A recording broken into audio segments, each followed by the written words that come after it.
I just want to address the big elephant in the room. Do we want the Empire back? Oh, yeah. Why? Because it's cool. Okay, there is that. That's a good argument.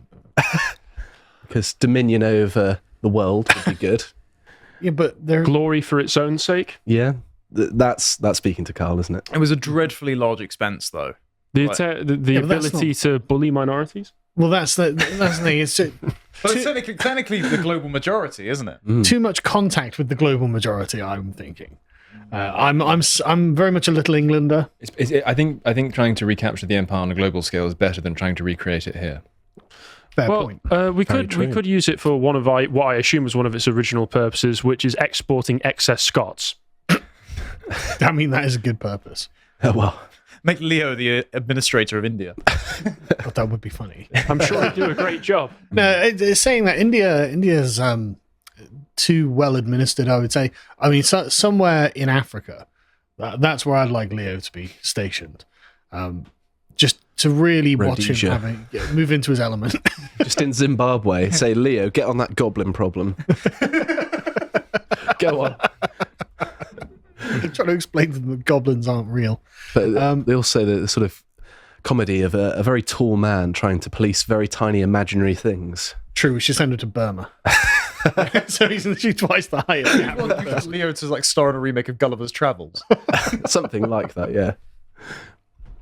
Okay, so where exactly would we begin? Because that's a map of 1920s British Empire, where it was its greatest extent, the largest empire the world has ever seen. Well, clearly England is where we would start. Yeah, I was going to say. How can we have an empire if we can't control our own country? Yes. Start with London, I suppose, and work outwards. For this, I would ask the question, what was more expensive? Connor, you made a point to the expenses of the empire a moment ago. What's more expensive, the empire, total costs of administrating a global empire, or the NHS? Or the NHS? I knew you were going to...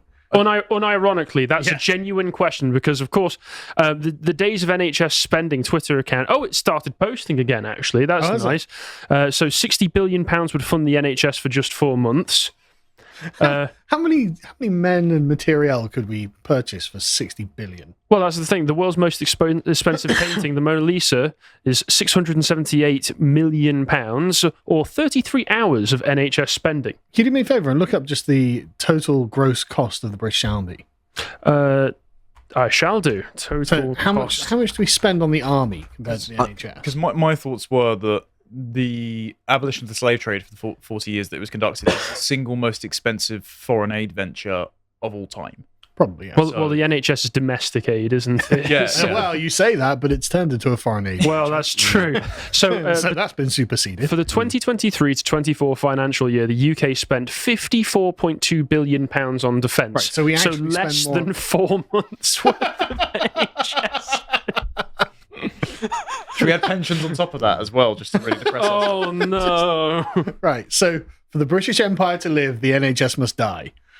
Right, okay, we're 5 minutes in and we've already established it's the NHS. Oh, these are 2 wins as far as I'm concerned. Yeah, okay, so it's really, what was it, 3 months, did you say, 4 months? 60 billion for 4 months. There's another figure here, £7 billion would fund the NHS for 2 weeks. So the NHS is 180 billion a year?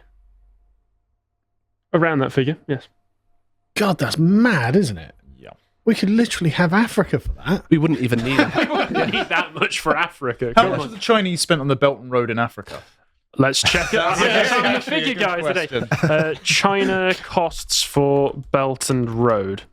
They're probably making money from it, aren't they? They are, yeah. Cost. Let's see, BBC article, is China's $1 trillion gamble worth it? Have you seen the videos of their Belt and Road initiatives where they actually take their belt off and start hitting the African workers? Yeah, it is a literal...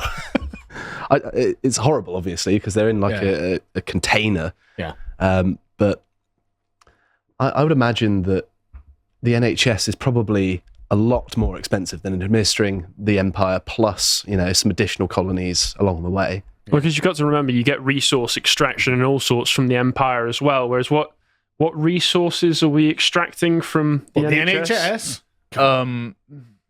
The people that lived in the empire once. Well, yeah. extended lifespans of goat herders. But also the conquest would mean that there would be fewer people to look after in the NHS because there would be casualties. So there is that. Being pragmatic here. You're basically reading from the assisted dying bill here, are you? It seems like it. I mean, this new Conservative manifesto. millions must die so we can live. Okay, so the NHS might live. So the Belton Road has apparently had cost an estimated, and this is as of October last year, $1 trillion, which rounds out at the time to £820 billion. It's probably more than that now because of inflation. Just purely in Africa, and also it's bought in the profit, hasn't it? Yeah, but also that's not just still about $19 trillion worth of goods were traded between China and other BRIC countries in the past decade. Right, but right. So that's over 10 years. So that's say what 80 billion a year, is it? Something along those lines, if you want to say over the course of 10 years. Right. The NHS is costing us more every year than Twice the as Chinese much. Belt and Road program for 140 countries. Yeah. Yes. God. It's actually, when you start putting it in perspective, you just think, God, I really do hate the NHS at this point. Yeah. We'd be on the bloody moon by now. Again. That's the thing. Another point is I'm a bit worried that we're tying ourselves down to the sort of previous paradigm of empire. Because, I mean, there's a whole galaxy out there, I've heard. Oh, I just don't. I'm just saying. I thought you said space is fake and gay. I didn't say space is fake and gay. I said the moon is fake and gay. That's why we're going to have to go to Mars. Look, colonization's in our blood. We can imagine how great a Martian colony would be after like 100 years of British colonization. Is this cut from the scene in Star Wars where Emperor Palpatine is sort of fleshing out his plan? No, but it could be. But okay, so the problem, the main problem that strikes me that if we're like, right, okay, imperialism's back on the table, is the United States itself, right? Because surely they're going to be like, well, hang on a second, human rights or something, and this is our territory now. So what are we going to do about the United States? Invade via Mexico through the porous border, and they won't be able to stop it.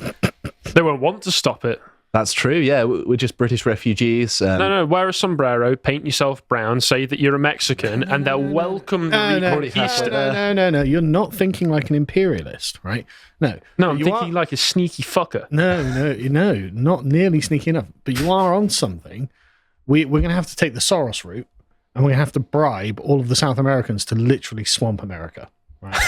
So we're going to pay for them. Because I mean, at the moment it's quite small scale, right? It's a few thousand on these caravans that get shipped every day. But I think we can go bigger. Sort of similar to World War Z, that kind of somewhat terrible film. Yeah. We're going to actively use South America against North America. Human waves, we can create an alliance with Bukele. Yeah. And say, if you would like to vacate all of your jails, yep, there is a country that is more than happy, has defunded its police, that will take them. Yep.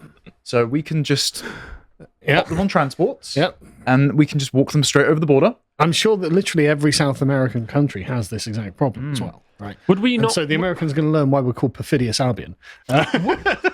Would we not then, once we've taken over, need to essentially de-Mexicanize America? Because I don't want an America that's just big North Mexico. No, well, we're not going to. The Americas I'm not are in support of basically big Mexico. The Americas are basically a write-off at this point, I would say. So the point. Well, is, even the old Anglo extractions. Well, yeah, but they'll be in Canada. They've got all the best Irishmen there. I mean, that's a contradict. No, I'm not Joe Biden is technically. I don't count Joe Biden in that. But the point being, right, we have to take down America first, right? And so the easiest way to do that is make sure that Joe Biden remains in charge and that the borders are entirely porous. We spend, I don't know, 5% of the NHS spending on just bribing South Americans and transporting them up to North America. Overload the United States itself with people who are just not productive in any way, shape, or form. They have a massive financial meltdown, especially since they're not on the petrodollar anymore for some reason. Eventually, they're going to have a massive financial meltdown. The population won't be able to sustain itself. The United States collapse, breaks into a bunch of warring factions. Boom, the American empire is over. And then there's a huge vacuum, so we have to be prepared. We could also try and take advantage of the fact that there'll be many Americans, Anglo-Americans, disaffected by your plan. We could set ourselves up as a sort of magnet for those kind of enterprising, can-do pragmatists who wouldn't go amiss. Good point. I also Get think, rid of taxes. Yeah, and I think quite. And I think there's also an opportunity to exact revenge against the Americans for their role not in 1776, but in the 1990s when because Bill Clinton was keen to impress the Irish diaspora in the United States, he was very sympathetic to people like Gerry Adams and was very important in facilitating the Good Friday Agreement or the Belfast Agreement. I think the Irish have had enough of Americanization. And I think there might be an opportunity to say, look, would you rather have Somali conquerors or British conquerors? It was unthinkable in the 1990s, but it might. Would you? Ireland might be a good place to start as well. Polite, calm, restrained British administration. Yes. Actually, maybe we've learnt our lessons. We know how to govern you now. And we're not half as Protestant as we used to be. So it needn't upset religious sensibilities. I can lead the negotiations. All good. Yeah. Connor and I are both Catholics. So one thing, if we're going to destabilize America, we have to actively not destabilize our own currency. So how do we insulate ourselves from the fall of the petrodollar before it actually falls is the question. Because we need a war chest and we need to not be hooked up to the dying American empire. Well, what we would essentially need to do once we've gotten rid of the NHS wholesale is to re-establish a protectionist economy. I know that might upset Josh and make ourselves self-sufficient, re-establish ourselves onto some kind of gold standard, peg ourselves to a concrete hard currency. Drain the North Sea like vampires. The fact that we were smart enough to keep the pound rather than go to the euro really puts us in a position to start leveraging. I would like to point out that a decent percentage of the world's gold is stored in London. Is it? Yeah. I was about to say owned by other countries but stored in. Well, we just we just say it's ours now. We're talking about stealing entire countries. Pull an FDR. This gold is mine. Pull Boris Johnson with Russian assets and just seize it. Yeah, there you go. Okay, that's interesting. How many tons of gold? Because I was thinking we might just have to start wars to seize other countries' golds. The Russians have a lot, and the Chinese. So we've got to retake Hong Kong. Russia's already at war, and people aren't generally successful at war with Russia. That's all right. Unless we start funding the Mongols. We invade them in winter, they won't expect it. We've beaten them before, but how much gold is actually in London?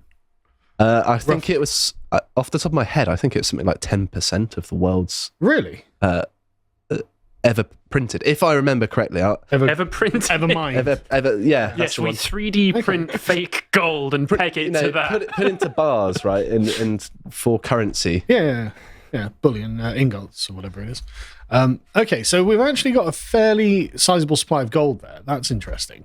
So the pound sterling has to be tied to the gold standard again. Fair enough. I mean, it wasn't our idea to get off that, was it? It was the Americans' idea to get off that. So obviously that was a good idea. The Bank of England itself still has 400,000 bars of gold. Really? Yep. Okay. All right. Worth over 200 billion as of October 2020. So 1 year of NHS funding. We won't have to pay for that anymore, will we? This is a good point. Such a depressing reality. It is, but my God, day one we're just going to get rid of the NHS. Also, I think we could also perhaps take advantage of. You get a lot of the boomer enthusiasm about the Five Eyes, and it's usually organized around slightly anodyne talking points like our shared values. We're all liberal democracies, Canada, Australia, New Zealand, and all the rest of it. I think precisely because those are the countries which have the most shallow identities. I think this makes them particularly vulnerable to woke subversion. The fact that there's no sort of British unionist identity keeping Canada bound together at the moment. So you get people like Justin Trudeau saying Canada has no culture. The Australians have this as well. The New Zealanders have this problem. If we were to double down, not so much on the anodyne values talk about what makes us so similar, but our shared history, our shared heritage, Canada and Australia might be keen to rejoin. Well, I saw you going this, because I was just having visions of giant British flags unfurling in the Canadian and Australian parliaments. Yes. And not even joking, if we were literally no, screw shared values, screw liberal democracy, the empire's back. Yeah. I bet a third of those countries would be you know what, that sounds pretty cool. Well, people have been trying to, one of the post-Brexit visions, and it's still on the table, has been to deepen ties with the Kanzuk nations to create an economic and cultural trading bloc. And I agree, and my first recommendation for the place to retake was going to be Australia, because we know, from previous Lads Hour, we have a sizable Dino diaspora there. That is true, but it also is about the control of the world's oceans then. So South Africa has to be contacted and said, look, guys, hasn't gone Send well, one bloke over. hasn't gone brilliantly, Well, I mean, the ANC's having to make an alliance with the DA right now. We just say, well, you can just make concession an to the with empire. Us. We just need one electrician over there to fix their infrastructure, and they'll just surrender to us. You didn't have it plugged in right. Hang on, but how do we fight the Netherlands off of South Africa? because we're going to be. They don't have much fighting spirit in Amsterdam, do they? They don't have a navy anymore, do they? Have those things that stop bicycles. Potholes? They have an actual device for it in the Netherlands. Our roads are specially designed. Yes, export British dysfunction. Potholes. Right, so I like the idea we actually have to make South Africa worse. Yeah, potholes in Transvaal. To secure it. Necessary, yeah. But sorry, just a side thing, right? So if we spend, say, 5 years putting serious NHS-style levels of funding into moving South Americans into the United States, right, we probably could collapse the United States in 5 years. But that's fantastic because that's global crisis, right? Mm-hmm. So suddenly, when Britain just says, right, it's on. It's all up for grabs. Exactly. The empire's back. Then a third of Canada, a third of Australia just willingly come over. Then you're going to have the third who are like, no, we want republic. But then you have the moderates who are undecided, and we'll swing them across just through the sheer majesty of what we're proposing, right? And so, well, am I wrong? No, right? Am I wrong? Obviously, this then means that South Africa is on the horns of a dilemma. Do they follow America down into third worldization, or do they join the glorious Anglo future? And of course, the answer will be glorious Anglo future, because at this point, we'll have spent that 5 years, of course, in the NHS money, rebuilding the Navy. So we'll turn up gunship diplomacy. It's a choice, but it's not really a choice, because we need this strategically to be able to travel from Canada to Australia, right? So now we've got control of the seas. Obviously, no one else is going to... we'll be able to beat the Chinese, no doubt. The Russians will be pissed if we take Canada, though. Yeah, I think actually Alaska and Canada are very close to but like to the mouth of Russia. There's a quick point here to make. I think we should leave Canada towards the end, because obviously once we got the British-Irish alliance and we take America, Canada obviously full of lots of Indians. That's going to be a war within if we then go and take India. So we leave Canada for a while, take India, then maybe Canada, or Canada first, then India. No. I don't think it's going to work that way, because remember, America is going to be a series of balkanized states, right? Mm-hmm. Mostly Hispanic. But there will be, in the northeast, there will be the sort of original Anglo colonies that I think will want to come back to us just for security. Yeah, exactly. Also, would we want to rule over the ashes of America? Well, no. If we flood it full of South American criminals... Well, no, we'll have returned it to its natural state, being full of Mexicans, right? And I don't think that was ever its natural state. But then that's not what we found when we got there. Then it'll just be a millstone around our neck. It's going to be a financial burden. No, we're going to have borders. Hard borders. But so Canada and Australia, I think, will just come back over to us anyway. The 13 colonies, basically, I think will come back as well. Well, here's another minor issue. The Canadians still have the Queen/King on their money. What, is the monarch going to be on board with this? Because currently, I don't think Charles would. I assumed it was William's idea. Well, this is what I'm saying. William's tasked us, right? We're going to reform the empire, lads. How do we do it? Well, it's a big task. Do we reckon King William would be on board? Well, yeah. What if he isn't, though? Are we going full? No. Are we going full 17th century? For the sake of this hypothetical, William is fully on board. Okay. He's the one who's tasked us with this. Okay.